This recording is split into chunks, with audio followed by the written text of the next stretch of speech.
বন্ধুরা, শ্রীলঙ্কা সফরে ভারতীয় দলকে 2 আগস্ট থেকে 3 ম্যাচের ওডিআই সিরিজ খেলতে হবে। এই সিরিজের সমস্ত ম্যাচ কলম্বোর আর প্রেমাদাসা স্টেডিয়ামে খেলা হবে এবং অধিনায়ক রোহিত শর্মা এবং বিরাট কোহলির মতো অভিজ্ঞ ব্যাটসম্যানদের এতে খেলতে দেখা যাবে।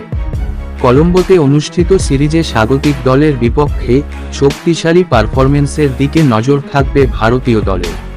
কলম্বোতে ওডিআই ক্রিকেটে বিরাট কোহলির পরিসংখ্যান খুবই চমৎকার। তিনি 2008 সাল থেকে এই মাঠে 11টি ওডিআই ম্যাচ খেলেছেন। 10 ইনিংসে 107 স্ট্রাইক রেটে 644 রান করেছেন এবং তিনি 4টি সেঞ্চুরি ও 1টি হাফ সেঞ্চুরি করেন। যাই হোক, যদি আমরা কলম্বোতে তার শেষ 5 ওয়ানডে ইনিংস দেখি, তার পরিসংখ্যান আরও ভালো এবং শ্রীলঙ্কার জন্য উদ্বেগের বিষয়। কলম্বোতে শ্রীলঙ্কার বিরুদ্ধে শেষ 5 ওডিআই ইনিংসে দারুণ পারফর্ম করেছেন বিরাট কোহলি।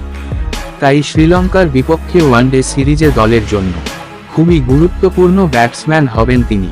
কোহলি কলম্বোতে তার শেষ 5 ইনিংসে 131 রানের সেরা ইনিংস এবং 247 স্ট্রাইক রেটে 494 রান করেছেন। এই সময়ের মধ্যে তিনি 3 বার নট আউট থেকেছেন। কিং কোহলি কলম্বো মাঠটি খুব পছন্দ করেন এবং এখানে তিনি যে সেঞ্চুরি করেছেন তা পরপর ম্যাচে এসেছে। তবে শেষ 2 ম্যাচে কোহলি একটিতে ব্যাট করতে পারেনি আর একটিতে সিঙ্গেল ডিজিটের স্কোরে আউট হয়েছেন।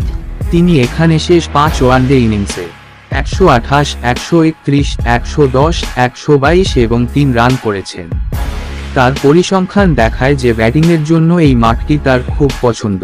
এমন পরিস্থিতিতে আসন্ন ওয়ানডে সিরিজে বিরাট কোহলির কাছ থেকে বড় ইনিংসের আশা করছেন টিম ইন্ডিয়ার ভক্তরা।